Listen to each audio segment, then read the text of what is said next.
We've got a beautiful herd of elephants here at the park. We have 8 in total. 7 girls and 1 little boy, Zuli. So this habitat over here is under renovation.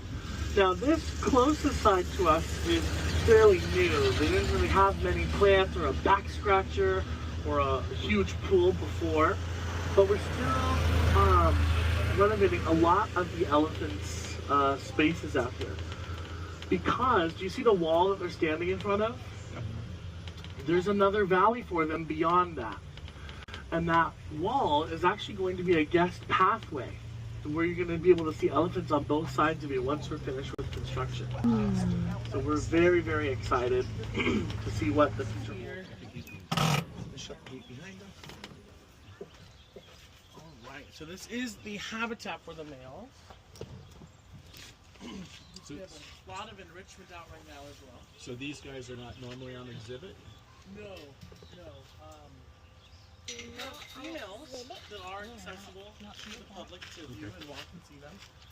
But the bachelors were moved away from that habitat when they started to reach the age where they would leave in the wild.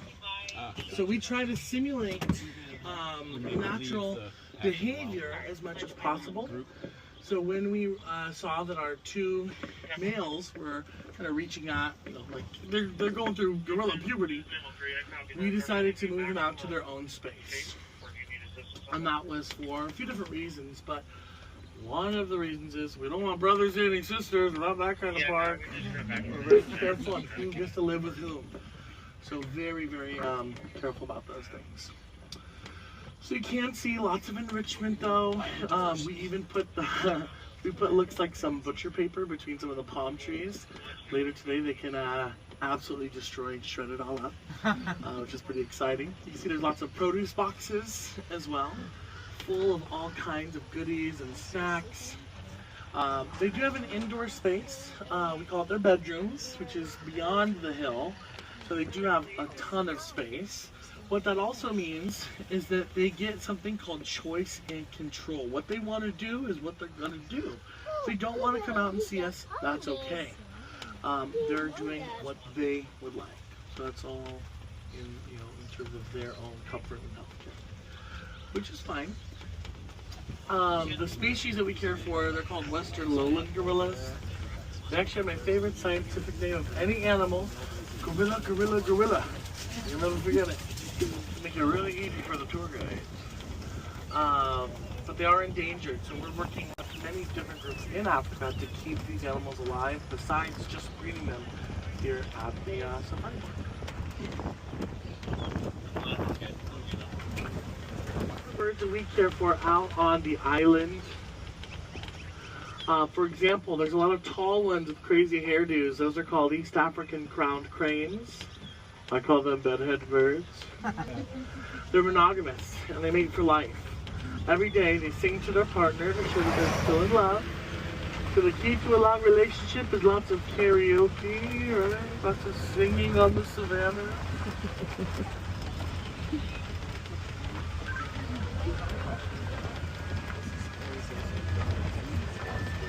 Why don't they fly away, Joseph? Yeah. We do a procedure called pinioning. We clip one wing when they're chicks so that they don't leave.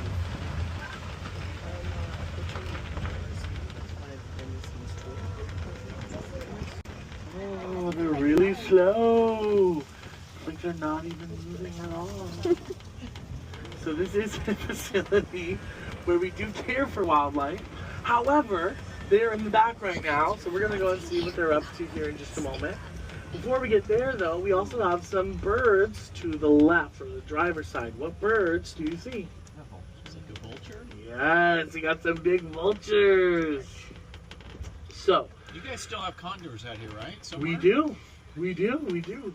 And condors, of course, are the largest vultures here in North America. There's a huge group of them here in the corner of the habitat, actually, of the vultures. Now, we have 3 different species that are in this habitat. We have the Cape vulture, lapid-faced, and the Ruppel's vulture. I was telling you about. Finally, they're moving. Good morning, girls. Now, we are very lucky today because we are going to stop here. And if you'd like to hop off the golf cart to get a better look, feel free to do so. White rhinos. These are the heaviest kinds of rhinos on Earth. They are, well, they can exceed 5,000 pounds, but they only eat one kind of food. What do rhinos like to eat? Do you know? Hay. Yeah. Grass. Grass. Hay. They only eat pizza. I'm kidding. That's you and me. Right? They only eat grass. They only eat grass, about 100 pounds over the day. So they are, I mean, literally the lawn mowers of the savannah. Now this is an adult female who's next to us here. Her name is Amani. And Amani is our heaviest rhino at the park. She is over 5,000 pounds. So she's our big girl, but I wouldn't tell you. How old is she? She's about 15. About 15. And that's her daughter, Future, to the left, in the corner over there. Future just turned, well, actually she's 5 and a half. 5 and a half. She was the second rhino of her species in the Western Hemisphere born from artificial insemination, or AI. So that means Amani here went through a really, really fascinating procedure to keep her species afloat. So one thing that we do with our wildlife here is specialized training, specifically for husbandry. We're not having animals do tricks, right? They're not gonna, you know, hey rhino, do a backflip, right? No, that's not happening out here. That'd be really cool. But it's all for husbandry, their health care. So some examples of this might include tactile training, getting them used to us touching them so that we can get up closer. Do things like blood draws, where we, to prepare them for that, we might have a ballpoint pen to just touch parts of their body with it, get them used to that kind of sensation. Also, this is Livia here. Yeah, Livia's coming over to get some snacks. Her baby's on the left, in the middle, right here. Neville, he's gonna be 3 years old in August. Yeah, he's probably around 3,000 pounds. He's a big boy. But training for AI is a huge deal. So we have most of the females here trained to be receptive to transrectal ultrasounds. It's much easier to do it transrectally than transvaginally. The reason is because their reproductive tract internally is over 3.5 feet long, and it's unpredictable with lots of twists and turns, like a roller coaster in there. So over 3.5 feet internally. The male reproductive organ is about... Now this is an adult female who's next to us here. Her name is Amani. And Amani is our heaviest rhino at the park. She is over 5,000 pounds. So she's our big girl, but I wouldn't tell you. How old is she? She's about 15. About 15. And that's her daughter, Future, to the left, in the corner over there. Future just turned, well, actually she's 5 and a half. 5 and a half. She was the second rhino of her species in the Western Hemisphere born from artificial insemination, or AI. So that means Amani here went through a really, really fascinating procedure to keep her species afloat. So one thing that we do with our wildlife here is specialized training, specifically for husbandry. We're not having animals do tricks, right? They're not gonna, you know, hey rhino, do a backflip, right? No, that's not happening out here. But it's all for husbandry, their health care. So some examples of this might include tactile training, getting them used to us touching them so that we can get up closer. Do things like blood draws, where we, to prepare them for that. But she was born months after Edward, who was our first from AI. He was born here as well. So really, really special scientific research, helping not only to save southern whites, but also their cousins, which we call northern white rhinos from extinction. Southern whites, they're doing better by a numbers game than any other rhino. That said, there's only 17,000. That's not a lot for any species. But they're very similar to these guys. They're not totally different kinds of animals. They're different subspecies. So, if we can understand how these guys operate, how their reproductive tract works, then we can most likely understand how that of the northern white rhino works too. So we have done so much research, years, about a decade of research reproductively of these rhinos that are just here in the center. And we sent all of this information to Kenya, where those last two remain. They have embryos from northern white rhinos. We do not, but they do. So having our research be a part of their knowledge base allows them hopefully to do in vitro, put an embryo from a northern white into a southern white that's out there on the reserve as well, so we can bring those northern whites back from the brink of extinction. That's incredible. It's amazing. Yeah. It's a huge, huge deal. And these females here are part of that story. Very, very special. And they came to us actually from the wild of South Africa. Yeah. That's incredible. Yeah, isn't it amazing? Yeah. But while we're here with them, do you have any questions about our rhinos? These are the white rhinos? These are southern whites. Different than the black rhinos. It sounds that way. Yeah, right. They're the always fun to see the scientists, shoulder deep in the rhino. Yeah, right. But we just simply can't do the actual procedure that way. Yeah, that's really fascinating. Is the research that's being done, is any of that research through like the college, or is it just like its own? So we have our own team of scientists here at we call the Beckman Center for Conservation Research. Okay. We do bring in scientists from all over the world to assist us. Sure. But we do have our own network of scientists Okay. that are based here. How often would you say partnerships occur with? Every day. Okay. Every day. With universities. Nice. Yeah, the good thing about having so many really, really top-notch research universities locally is that they're always here for their internships. Sure. And the students anyway. But we constantly reach out to faculty.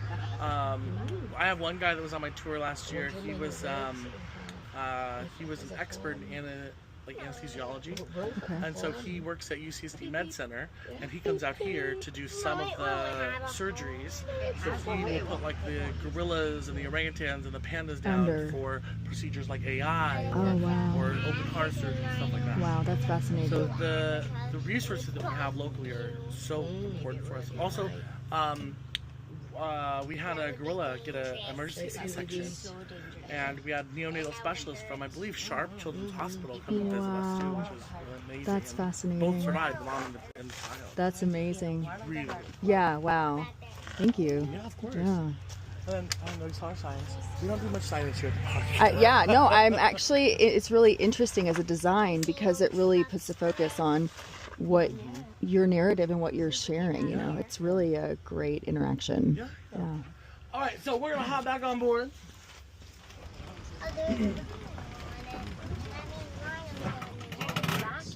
We're gonna hop off here. Is everyone okay with a little bit of walking? Perfect. Hop off here. Perfect. Oh, I like your dino shoes. You're welcome. You know what looks like? And you'll notice on the right side over here, we do have some images of rhinos that are or have been at the park. This one is Nola. She was our last northern white rhino. She passed in 2015. So she was the 5th left on Earth when she died. And she's actually frozen at the Smithsonian now for research purposes. Very, very special. But, babies will cute. You see lots of baby pictures. This is pretty neat too. This kind of sums up what we're doing in terms of our northern white rhino program. So we did bring rhinos here from reserves in Africa in 2015. They can do these procedures and have one born in vitro. All right. And whatnot.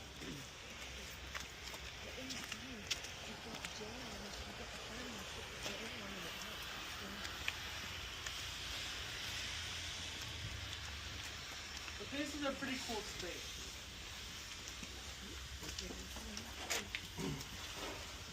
So this is actually where we do the procedures.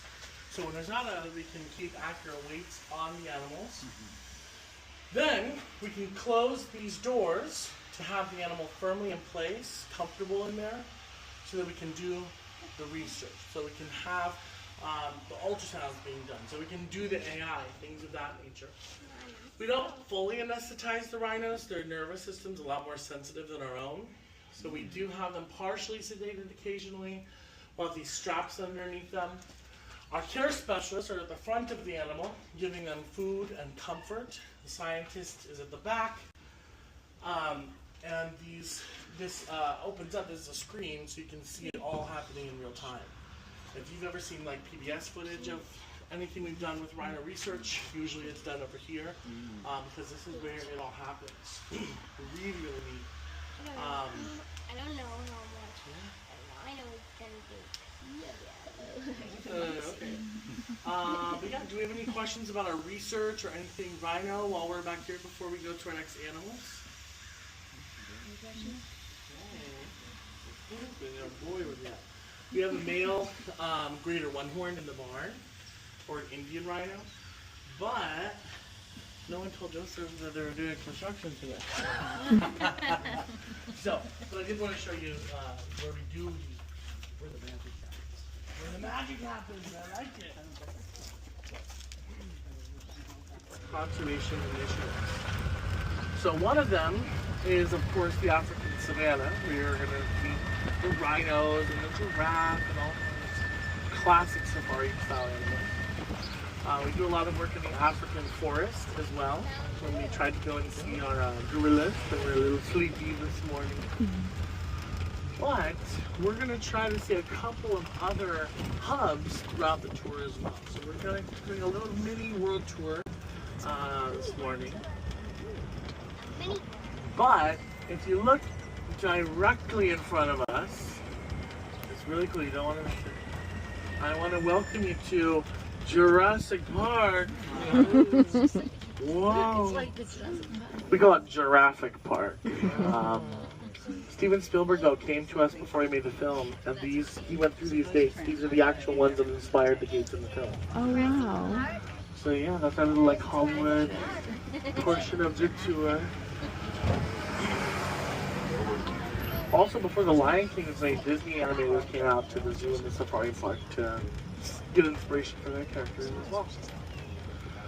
We do have some flamingos next to us here on the driver's side, as well as those East African crowned crane that I was telling you about earlier, the bedhead birds. You see where I'm pointing to our 10 o'clock? There's a gorgeous South African cheetah right next to us. And these guys are famous for their speed, right? They can run up to 70 miles per hour. When they run fast like that, they pick up flames. That's how we get flaming hot Cheetos. Yeah, jokes. Very cute. Now, does your cheetah have a pet dog?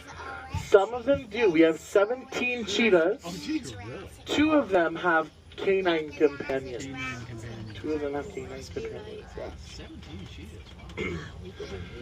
Many of them you will never see. They live a mile into the wilderness at our Carnivore Conservation Center. It's a fancy word for cheetah breeding facility. We've had 170 cheetahs born in 50 years. In fact, the first cheetah cub that ever was born in a zoo that survived was here in the 70s. Really big deal. But of course, we also have our giraffe. These guys, of course, they're the tallest animals on Earth. They stand 14 to 19 feet tall, and for every foot of height, they have an inch of tongue. But what color is that tongue? Blue. Black, right? Yeah, very dark. It's a form of sunscreen. It keeps their tongues protected when they're, foraging for food, right? Their tongue is the one stripping the leaves off of those trees. Also, on this grassy hillside, do you see our 3 beautiful Cape buffalo? Oh, yeah. Yeah, our big boys. Go up the hill? So yeah, those are called Cape buffalo. We've got Leonardo DiCaprio. Mark Buffalo, he's out there too. Right.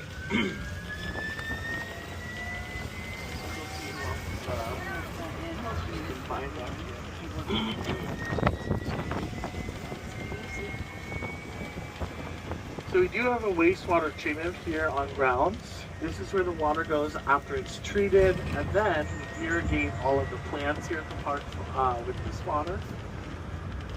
This water. Oh, look at the huge deer! His name is John. Wow, that's a big one. Whoa. We're gonna do the old switcheroo.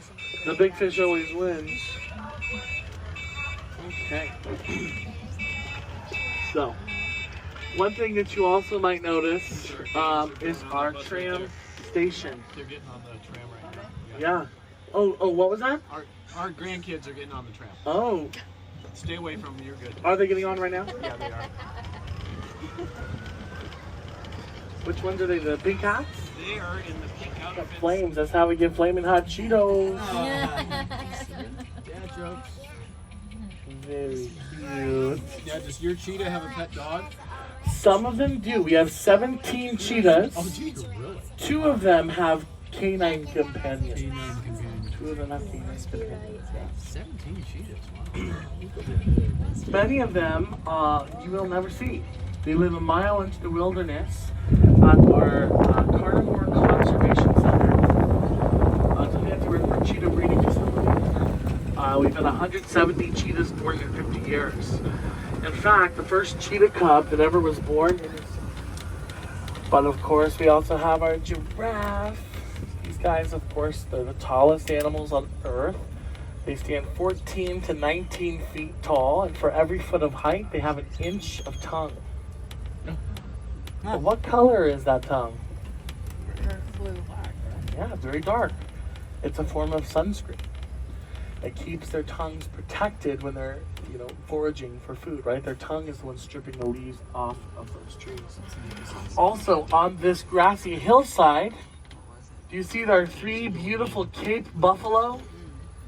Oh, yeah. Yeah, our big boys. So yeah, those are called Cape buffalo. We've got Leonardo DiCaprio, Mark Buffalo, he's out there too. They are not endangered, but are very dangerous. Let's go. What are you doing here? See you. Hold on. The little ones in pink, they bite. Careful.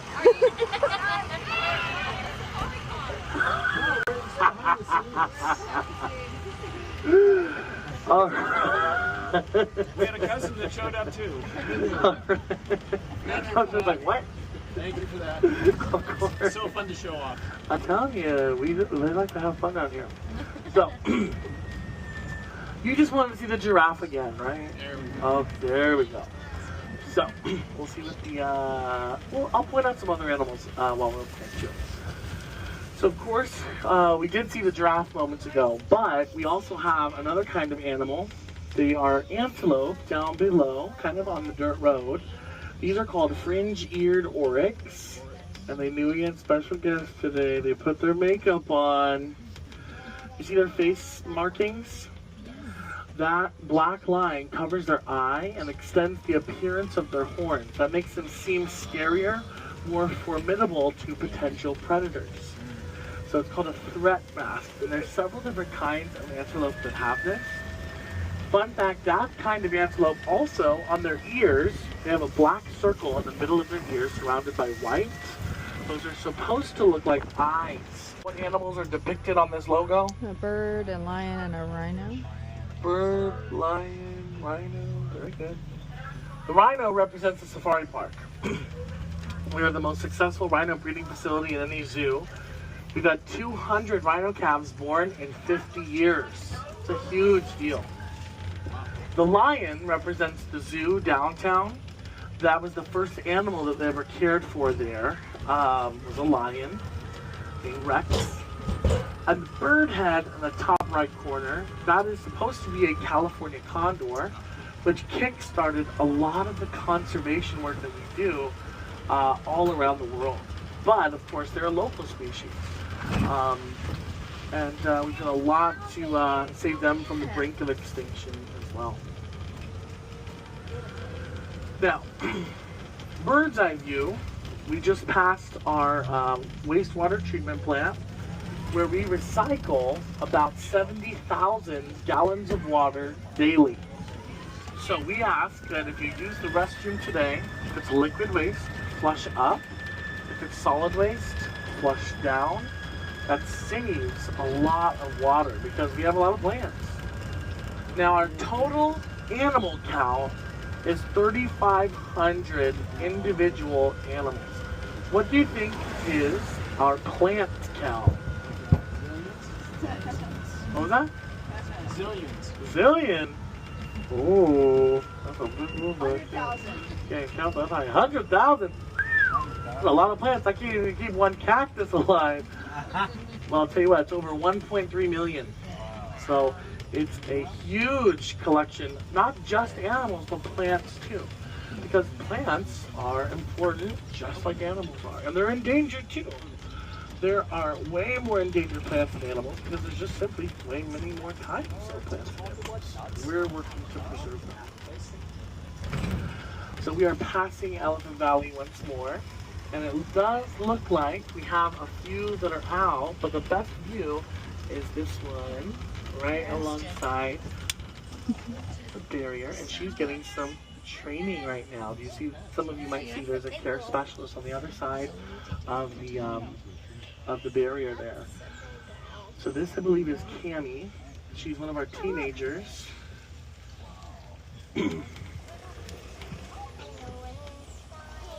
Good job. I have an ultimate parking right here. Oh, that's okay. We'll head out. The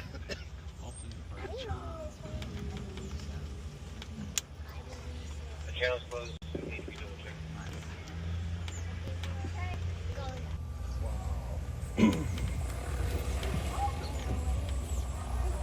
Good job. So I have an ultimate parking right here. Oh, that's okay. We'll head out.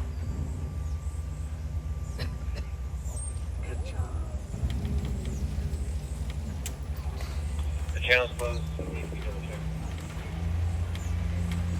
Believe it or not, we're losing a lot of bat biodiversity around the world.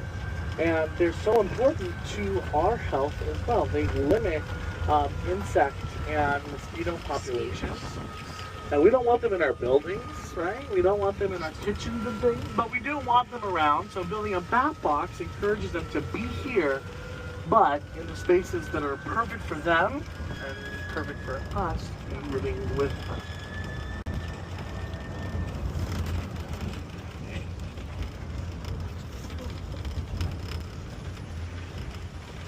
If you look really carefully, you want to see something super behind the scenes, right? Look over here. This is the staff parking lot. Ooh, If you want to work here, you have to have an animal-themed car like a Ram, Impala, or Mustang. Let's hope they don't find my Honda Accord. So, take for example our gorillas. One of them, Joanne, she loves orange bell pepper. She loathes green bell pepper. All the other ones love any kind of bell pepper. But then there's other things that they're choosy about. So each individual animal, we know their preferences. That's important because we don't want to give them food they don't want to eat.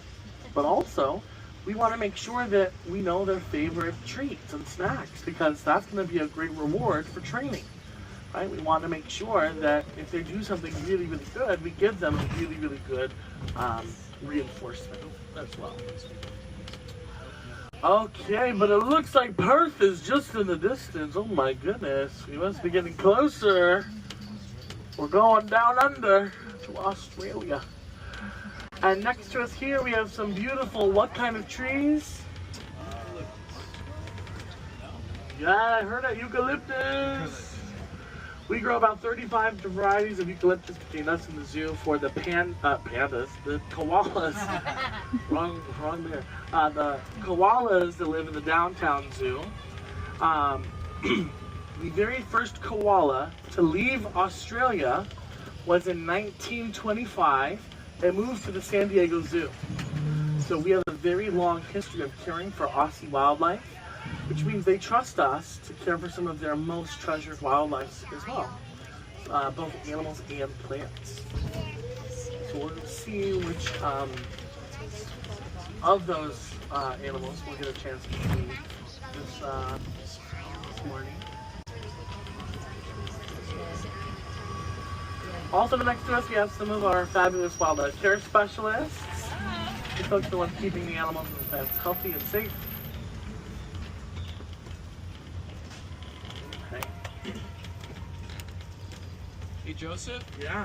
wasn't there some unique Australian critter that the San Diego Zoo was the first one to ever get outside of Australia? Well, we do have the only platypus out of Australia. That was it. It was the platypus. Yes. Yeah.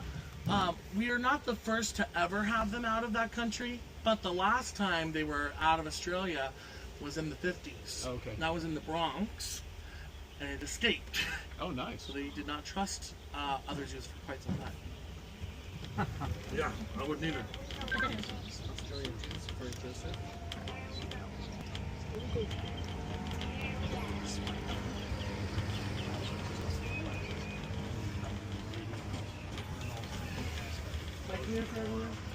Okay, do you care if I park at Platypus? Do you care if I park in this parking spot at Platypus? Crazy things out here. Thank you. Making sure that the water quality is really full is okay. Making sure that the environment is okay. So if you take a huge team of people, we have 3,100 employees around the world, around 1,000 of them are destroyed. Making sure that the animals are safe and well cared for. There's so many people more than what you just see that are making sure that that's well. So do these food or they display? What, are you hungry? No. Rocket flow. Yeah, right? Okay. Green seasoning. So these guys are the crayfish, crawfish, crawdad, in Australia they call them dabbies. But this is the food for the platypus. Platypus are nocturnal, and when they're swimming in the water, they close their eyes and their ears. They rely on 40,000 mechanic electroreceptors in their bills. And when they detect movement, they grab onto the crayfish, they smack it on a rock, they suck out the inside, and spit out the head. So, you get fresh shipments weekly from New Orleans. We also have a supplier in Southern California when the weather is right. But, do we have any questions so far? Because when you tell a platypus is body attention, it's called EDI, it's a volume index. It's kind of like a taco. If it kind of comes all the way in together, that means it's really way too skinny. If it doesn't come in at all, it means it's too fat. So Eve got a 3, which is a perfect score. So hers came up just about that much, but she's in perfect body condition. So you train when you go up the platform and then you feel it? Yep. So I just did that about, like I said, I was in the pool about 5 minutes ago. I started doing that. So she'll be out there to see, but it takes about 10 minutes to get used to us out there. And then me and one other keeper go out there with her, and yeah, we're able to kind of touch her tail. We'll feed her crayfish. She'll rip the tail right off of the crayfish, and then she'll eat it in front of us, and then we'll give her the head, and then that's kind of the way we reinforce her. And you said the male is poisonous, venomous? Venomous or poisonous? Venomous. Yeah. So they have a spur going to be on both of their hind legs. And so each one of them, I want to steal Joseph's thunder here, y'all. But each male platypus has their own venom. So, like, let's say if you get bit by rattlesnake, there's anti-venom for rattlesnakes. But platypus, every single male has their own concoction venom, so there is no anti-venom for it. Nice for you. So, yeah, nobody's been got here. But if we do, we have our venomous alarm here, and then that little wrist guard there. If they got stung on our leg, we kind of put it on whatever appendage was stung. But like I said, it hasn't happened here yet. We still share space with him. But he does have 2 solid little spurs there. And during breeding season, the gland will really get big. So if you get stung in breeding season, it's going to hurt a lot more than if it's out of breeding season. So is this a passive thing or an aggressive thing? It can be aggressive. So we'll use it to take out other males for breeding rights. Okay. So some females will also get stung sometimes. They'll kind of, their behavior will go down, but mostly to deter other males. And won't kill them, but it'll knock them out. It's enough venom to kill a dog, but not a person. So if you get stung, cause paralysis permanently or temporarily. It just depends on the cocktail that they have going on in there. But yeah, so here's one of the most painful experiences you can, because no type of drugs can alleviate the pain. So there's nothing can't be given morphine or anything to help it, so you're just kind of stuck with whatever's How going long does on. it last? It can last from days to weeks to months to the paralysis can last years potentially. So the pain can long time. You do this job voluntarily, right? The female's real cute. You know, it's just his little claws, but yeah, she's all good. Yeah. Any other questions? You want me to go? Yeah.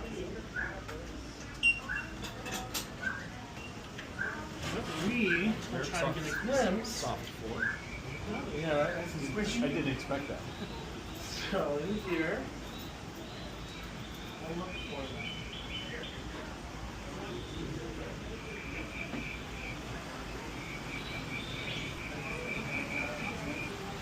So when this first pool, she's right on the rock ledge. A little hard to see, but there's movement there. So if you're in the tour, yeah. If you're in the tour, get nice and close, get nice and close. So this is our female Eve. She's 21 years old, so she's fully grown. And this pool, this is Lyra, and he is about 14 years old. So there's two platypus that live here at the safari park. These are the only two outside of Australia. As you're looking at them, what are you noticing? Anything shocking? Can't see him. No, see them. Do a little better look. This guy's from the back corner. This is the very back. Is that the head? He's diving. There he is. Oh, yeah.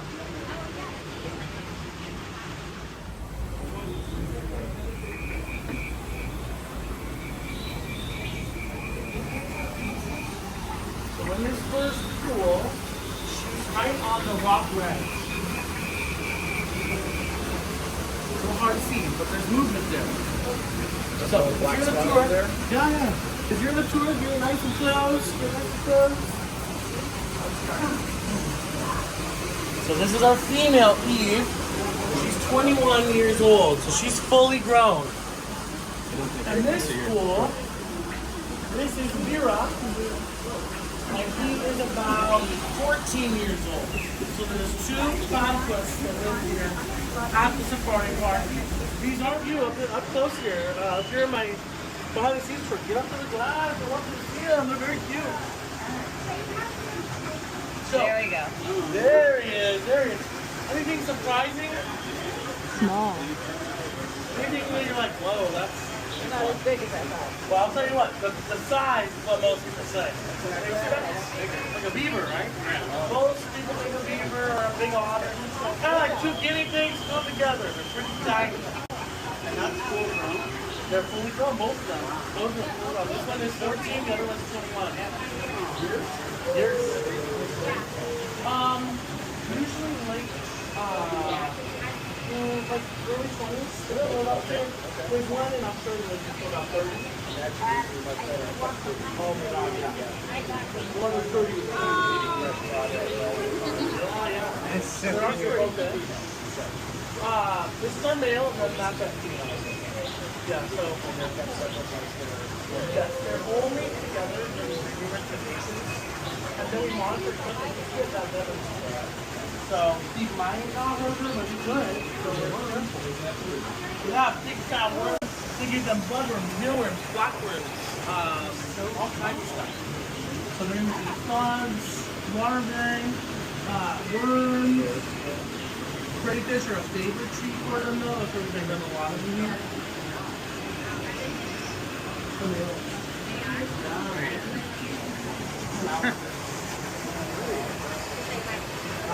We have a stinger on there that's tightened up the voice.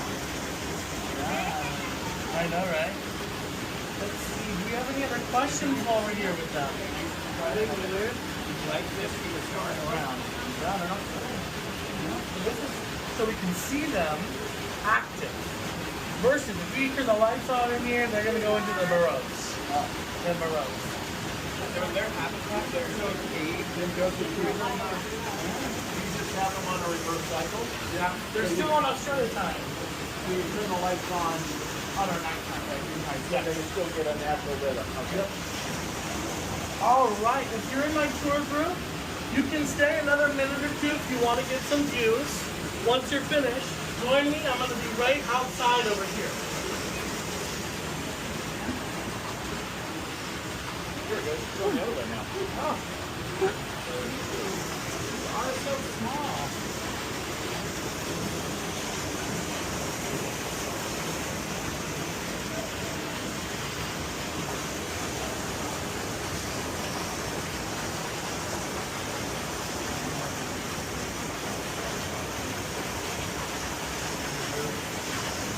Okay, there's one in Australia that was about 30. Oh my god, yeah. That's one of 30. Oh yeah. They're also pretty good. This is our male and then that's our female. Yeah, so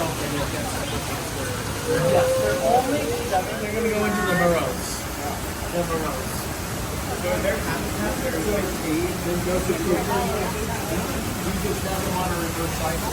Yeah, they're still on Australia time. So you turn the lights on other nights every night. So they still get a nap. Yep. All right, if you're in my tour group,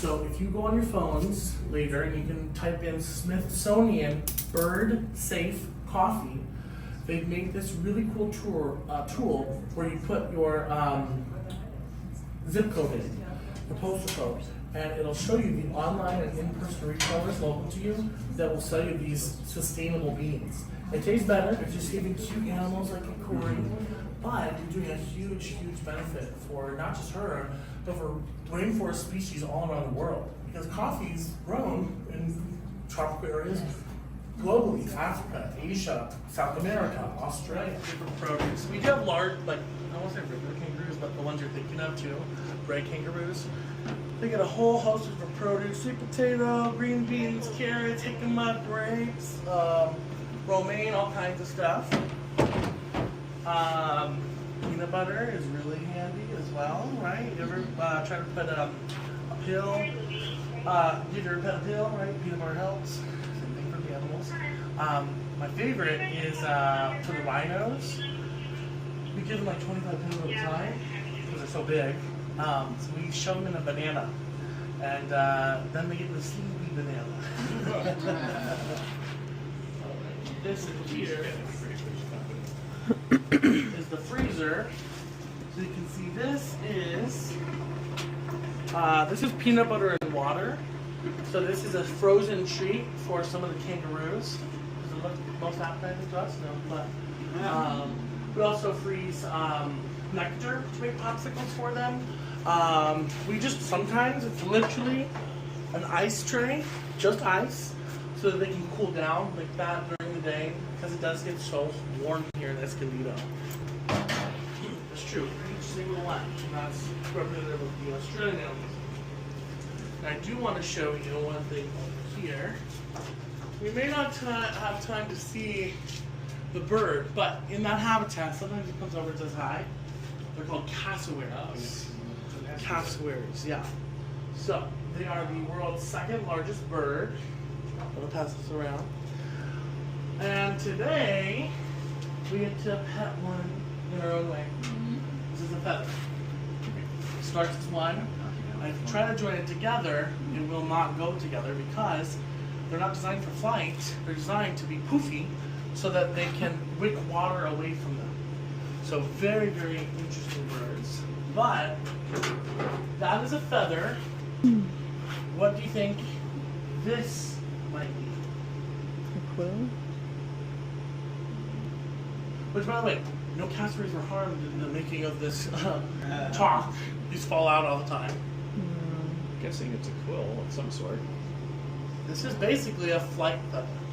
This is a flight feather? So they don't need them anymore, right? So they don't have them. Instead, they just have basically the frill left over. Okay. So they stick out on the side because they have wings. They just don't use them. All feathered birds have wings. They just don't use them. pretty cool to like see it though in person. Their eggs are bright green, like a peeled avocado. The dads are amazing. They're gonna incubate the eggs for 52 days and raise them alone for about a year.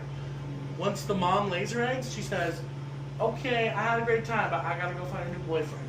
So, female is trying to be a good conservationist, right? She's laying eggs everywhere so that the species can survive. Isn't that cool? All right, any other questions?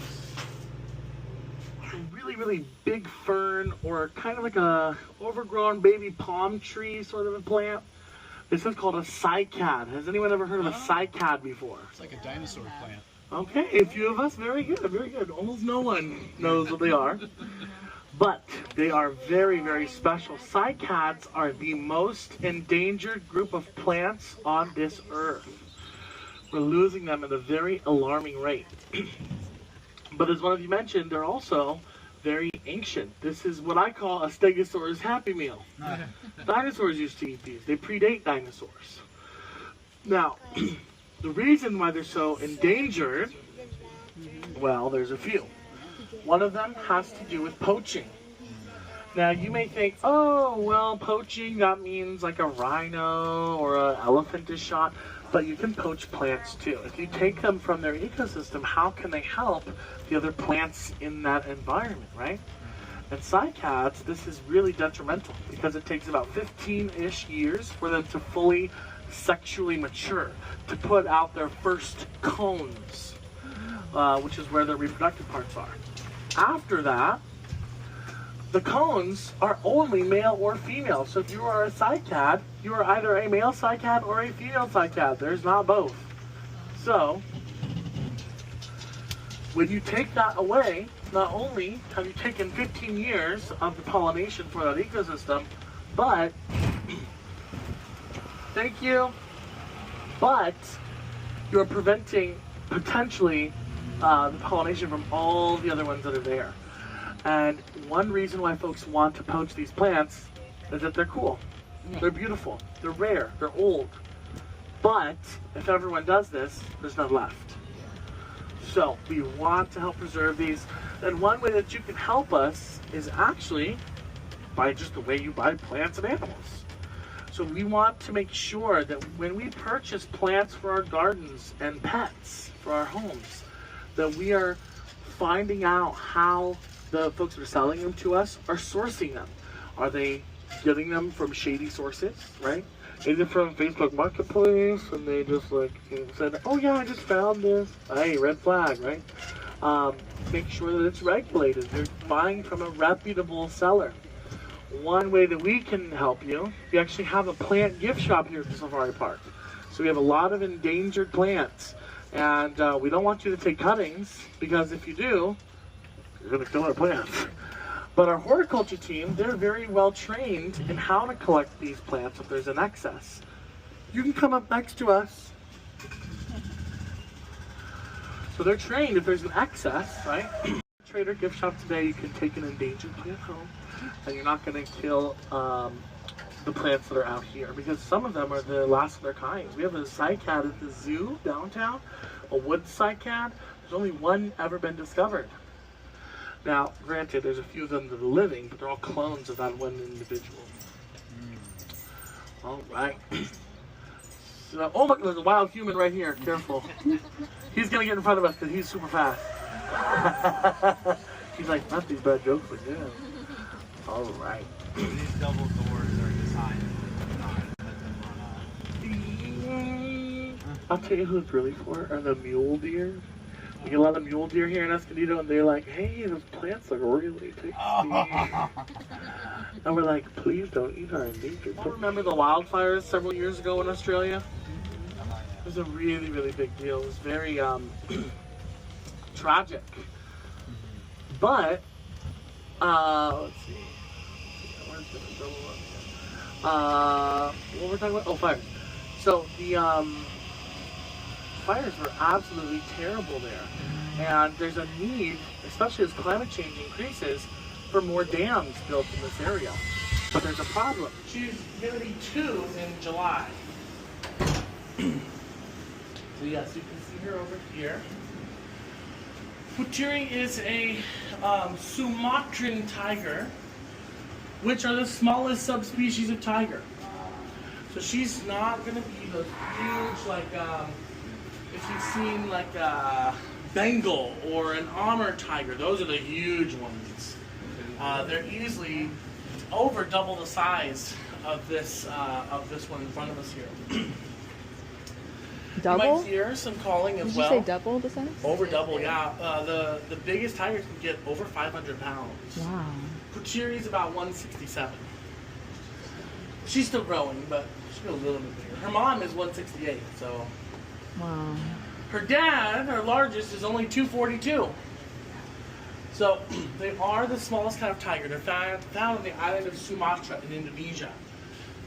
And they happen to be the most endangered subspecies of tiger as well. There's only about 500 of them left. So we do have a very successful breeding program for them here at the park. For example, we've got 3 cubs in the past 2 years. Really, really important breeding work that's happening here. We're also trying to preserve them in the wild, so we're censusing them as well using drones. So using 21st century technology to make sure that these guys don't go extinct. Oh, can you? At the bottom? Oh, yeah. Bottom right. Oh, my goodness. Technology is more and more important for every industry. Yeah. Yeah, isn't that crazy? It used to be, I mean, at first it was a really cool hobby, but now everyone's like, hey, you know, let's do this and that and the other. Hello. Happy birthday. Sabo, yeah. Our lion, who's off habitat today, he's turning 10, and I heard he's getting a lamb. We're gonna go give it to him right now. Oh, very cool. So he's gonna get a big lamb today. Carcass, yeah. Yeah. Oh, yeah. It's not alive. Not alive. I know. Does this have the option to go out on display or? Yeah, sure. Okay. So, we have 7 tigers right now and 3 outdoor habitats. We are right here looking at Putiri. Her brother Utran is further in the house. They're calling to each other. That's why we heard her. So, they eventually will have access outside. But right now, Dad's in this habitat. There's Jillian and one of our cubs, Barong, in the middle, and Angel to her right. So we do have 3 cats indoors, but they will transfer throughout the day. It's always different. Throughout the day too. Sometimes throughout the day, sometimes. Really, really important breeding work that's happening here. We're also trying to preserve them in the wild, so we're censusing them as well using drones. Hello. Happy birthday. Sabo, yeah. Our lion, who's off habitat today, he's turning 10, and I heard he's getting a lamb. We're gonna go give it to him right now. Oh, very cool. So he's gonna get a big lamb today. Carcass, yeah. Yeah. Oh, yeah. It's not alive. The worst thing for an animal in a zoo is to know that something's coming, right? We don't want them to be expecting. It's not what we're having in the wild. So this is kind of how we care for them, and they love it inside. It's nice and cool. Today it's a little warmer in here. It's a little humid. It's really cold. They love it, especially in the summertime. So you can see the wall, we hung a gather on the board. That's just fun for them. It's on the wall. In here is pretty cool. I believe it's our own coffee shake. So our own coffee bar. What's your name? So that. Hello. My name is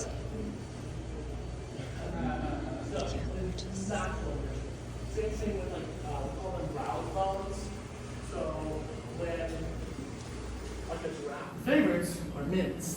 Wintergreen, spearmint, peppermint, catnip's in the mint family, so there's kind of a connection there. They really like clove. They love stems for maybe a year, maybe. They go through very fast. What's also really cool though, when our care specialists go out into the wild, where the humans are, they collect like little sample perfumes and things to see what they respond to as well. So we're always looking for, because every tiger is different. So it's kind of nice to give them opportunities to change it up for them. Now, some of the training I really enjoy is up here on the board. One of my favorites is a rise up. So we will ask the cat to get as tall as they can on the wire mesh, like right here. And this way, we can check their underside. We can also do ultrasounds to see if she's pregnant, if it's a female. This one's also really cool for blood draws. We do them through the tail. There's enough blood supply in the tail to do shots, immunizations, and giving blood. So we'll have her in a crate, sort of like this here. So we learned about crate training with our rhinos earlier, but we also do it for the cats. If you have to bring a cat to a hospital, which we just had a root canal for one of our lions, they're gonna have to go to the hospital. So they need to be comfortable in this. But it's not in the hospital. We're going to the zoo or what is it? The outlier? Disaster? You have to bring that disaster. This is the safe. All right. So I am going to show you their diet. You do not have to look. But I'm going to have you stay on this side of the threshold. So I'm going to bring the meat, the food out with this.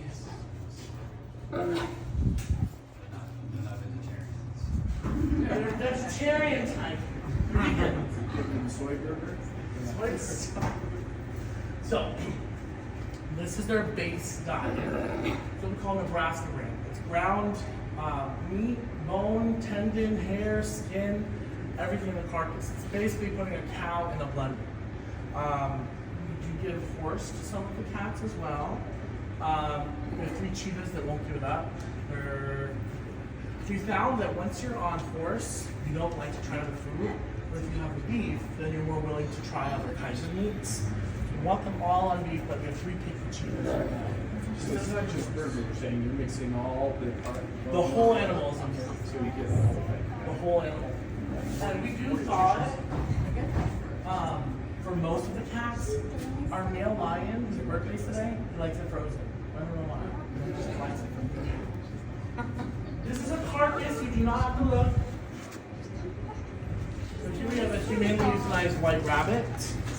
We also give them guinea pigs. And of course, a lamb carcass for your birthday, right? For your birthday.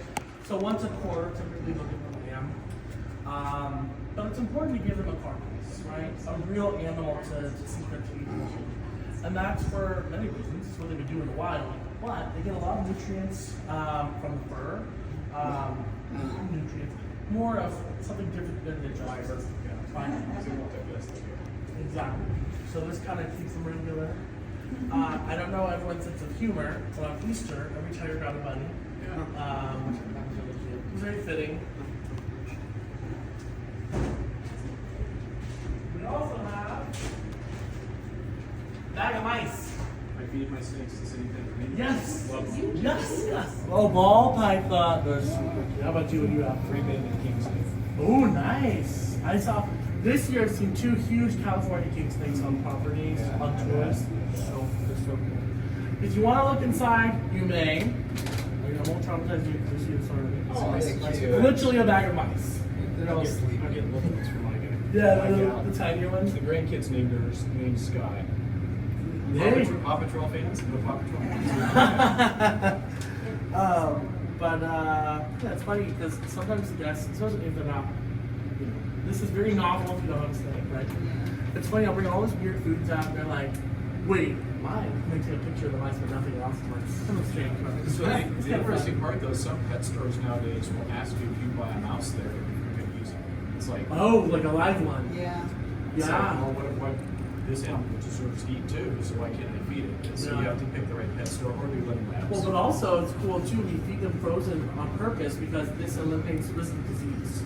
No They parasites. do a great job of raising it right. Yeah, really, really cool. How big's your ball python? The glare is killing me. 9 feet.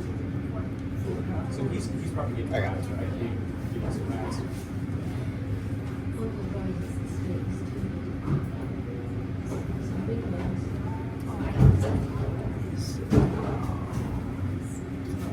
I'm Fred Flintstone. Oh, there you go. This is a cow femur. So these are really, really yummy for them. They do get to lick the extra meat off the bones, because if you've been licked by a, we'll swap for them first.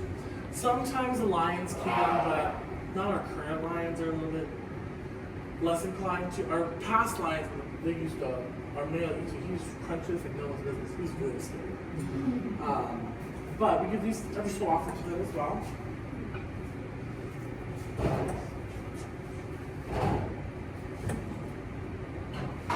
But we also give them bloodsickles.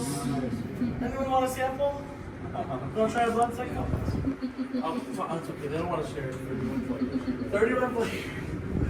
So, this is really important. We learned about ice treats earlier for the herbivores. Carnivores need to stay cool too.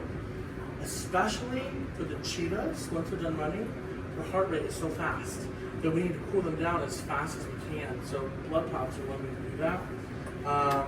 It's fun. Sometimes they're little molds like this. Other times we have like a big bunt cake mold, and that stays colder for a lot longer, so they can go back to it. Usually in the heat of summer, like August, we see a lot of the bunts. What's the blood from? That's a proprietary secret. No. So the blood is, we do give them organ meat, like beef heart. So we take the drippings, the blood drippings from that. When we thaw out the Nebraska brand, then we take the drippings from that as well. Our condors here at the park, when they get spleen, we take the drippings from that. So kind of use all of the waste from areas and give them something really, really cool. That's really cool. So there's my snake. That's the guy. Isn't it pretty? He's gorgeous, huh? Gray banded. Another snake? Oh, beautiful! That's pretty cool. Pretty cool. That looks like a claw, like sheep finishing all the time. This is what, of course, not quite that big. Not quite that big.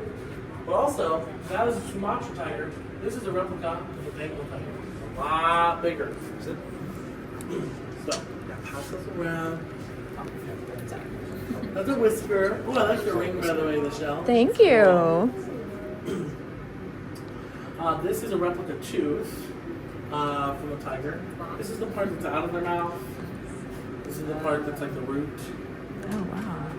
Thank you. That's like a shed, right? Shed Yeah. off.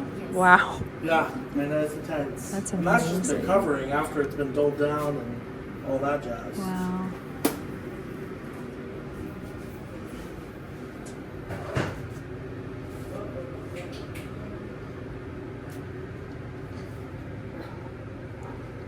We got toys. These are toys for the tigers. They like to have fun too.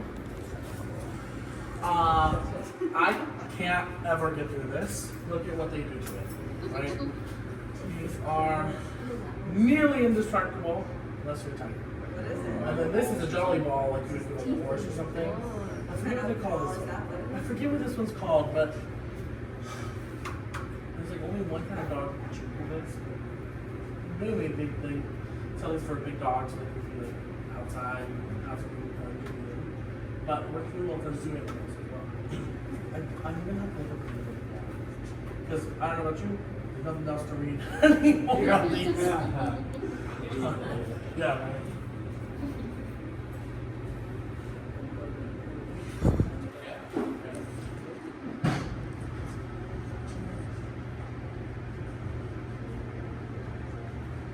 One more round. Another toy. And a paw print. So that's what they're stuffed toys. They do. Took years off They first. do, yeah. So just like our house cats. A cat is a cat is a cat. Some are just really big. Our cats though at home are very wildlife.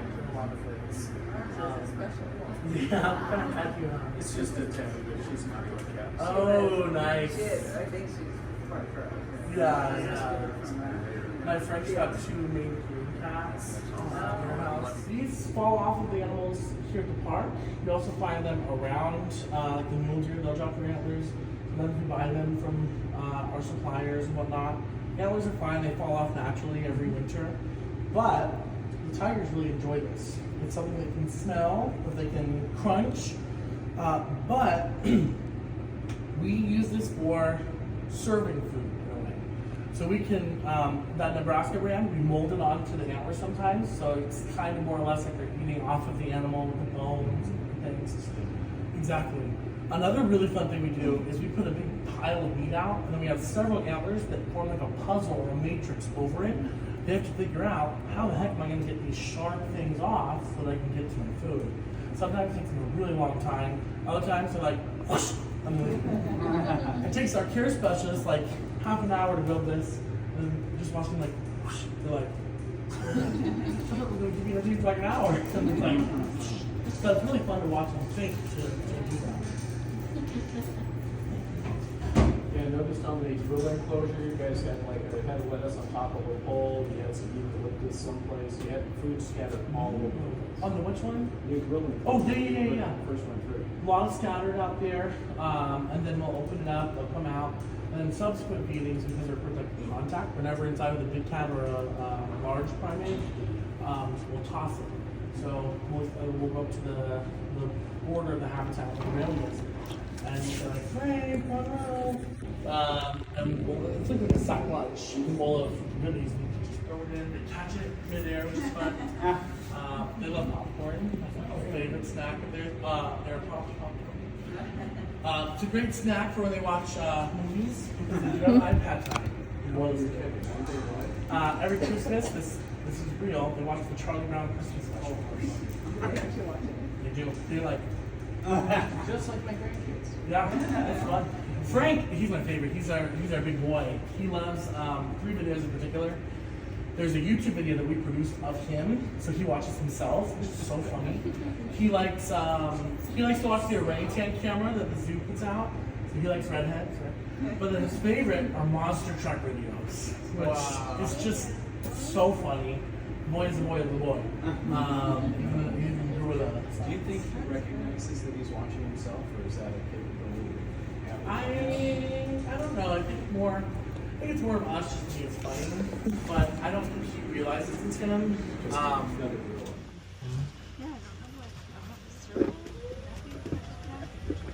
Now we've had about 70 tigers born between the zoo and the park in our history.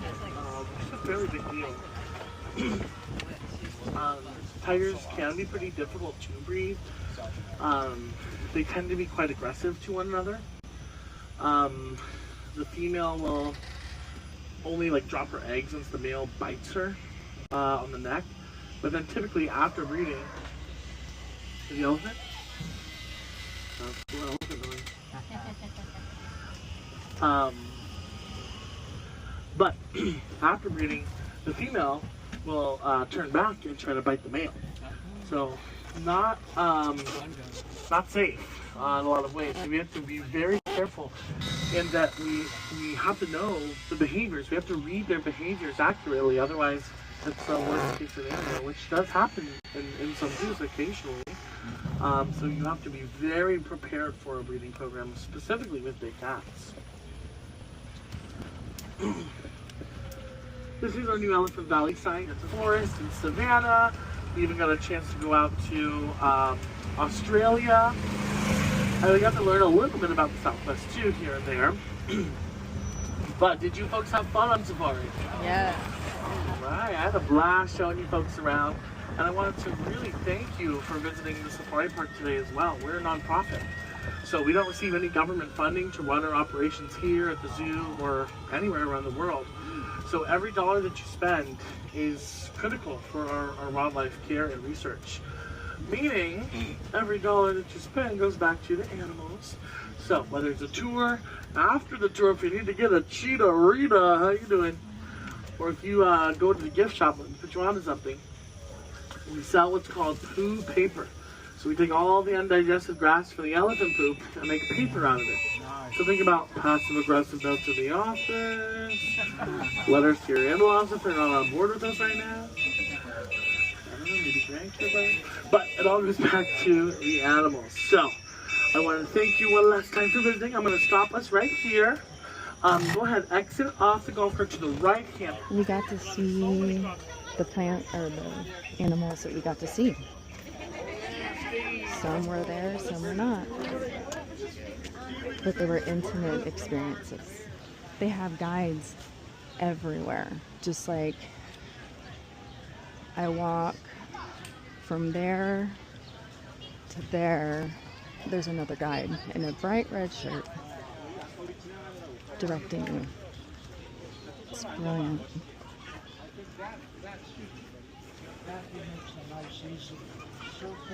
Interesting.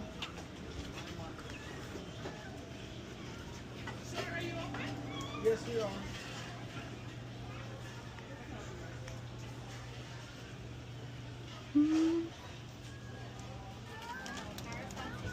The consumption seems to be slowed down on purpose.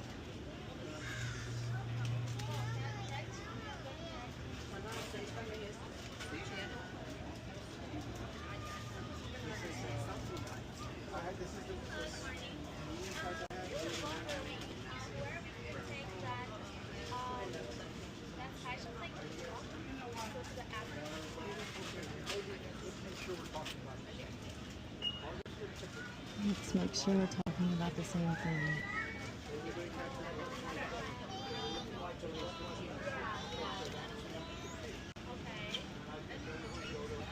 Human interaction. How do you digitize what's happening right now?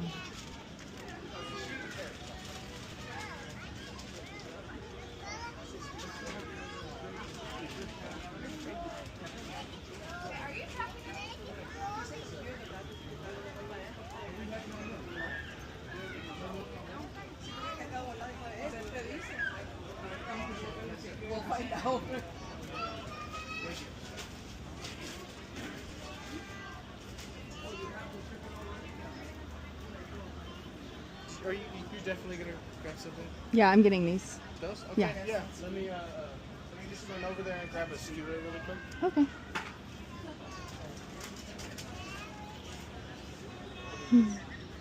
Doing some wayfinding with their app here. I'm in a huge rush because I've got a plane to catch, but let's see how I can pull in one little encounter with a gorilla maybe, since I missed them earlier. Oh no. Okay, let's see. Watch the map. I also have these amazing guides everywhere. It seems where their focus is. I wonder if these are volunteers. So go across the lagoon and then pick up the gorilla. Doesn't say volunteer. Okay, I've got to go into the shade to be able to see where this is taking me.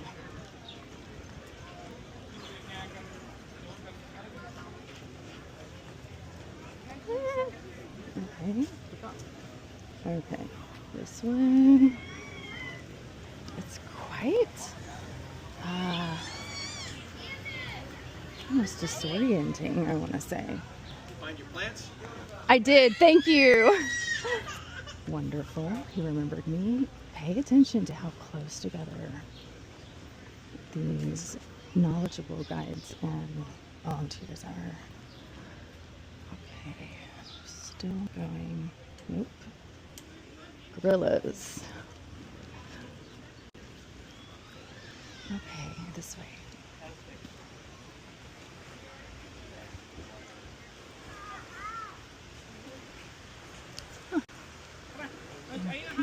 This way.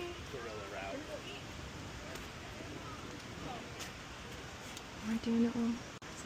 This way?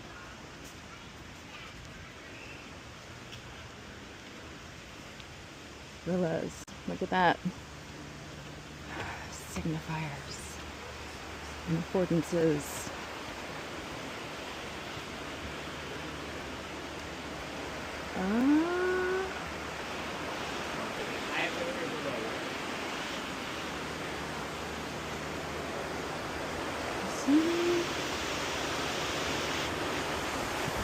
Wow.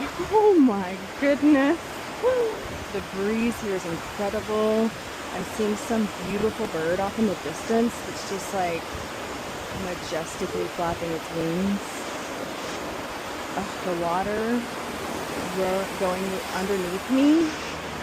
Oh, it's like nature sensory stimulation, adrenaline, but like healthy. Okay, where am I going? Let me go back in the shade. I think maybe this way. Okay, almost to the gorillas.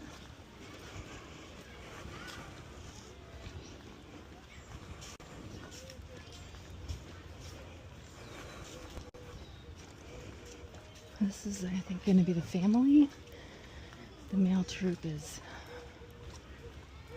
out on its own, not on display for the public. You have to do a tour. I think here's a little bit of general information. The gorillas. Oh, and hello.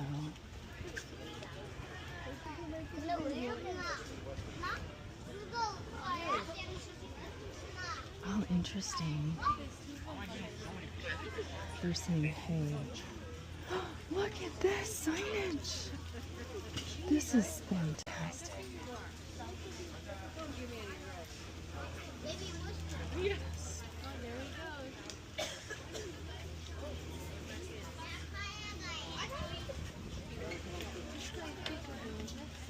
goes. Okay. But like, get off of there. A little bit of general. Okay. Gonna find my way back outside. Oh.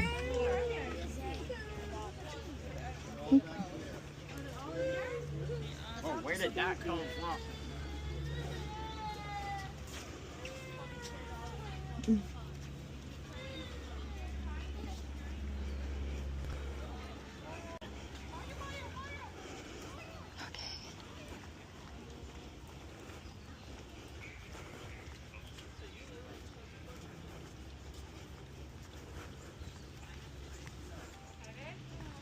Come on. This is fun. Look at the trees. The little ones are always hesitant. It's almost like they can smell the gorilla and you can't.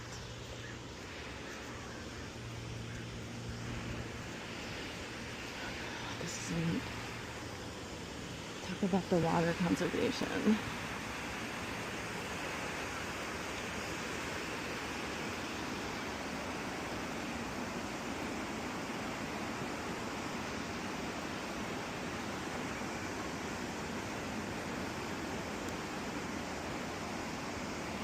Love it. Zigzag back up.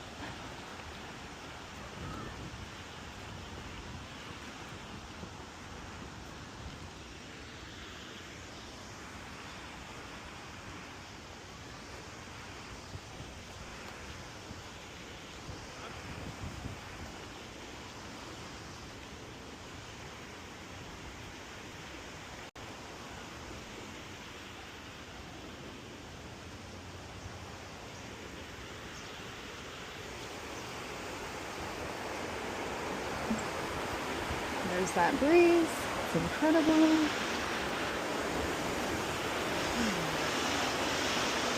Okay. I don't believe it. We'll go this way.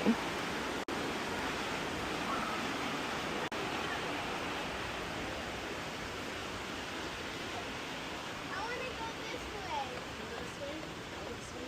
Up here.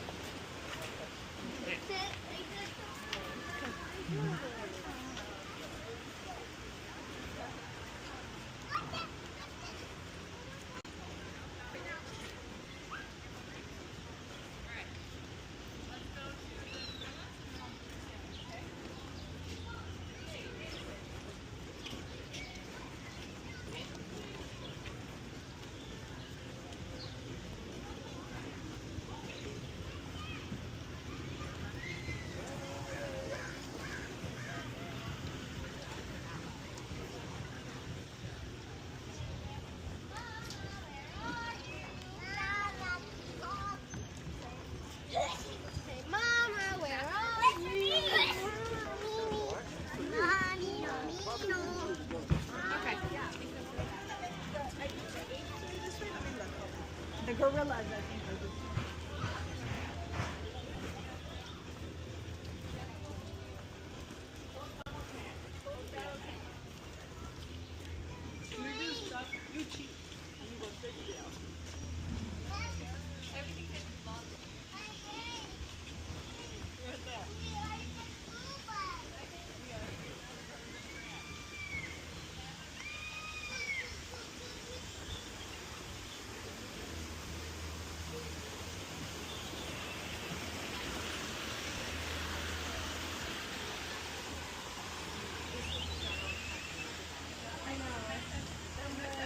Bye guys again.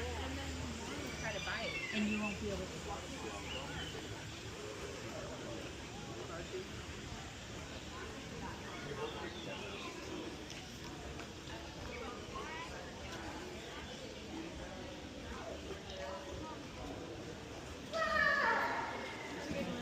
Thank you.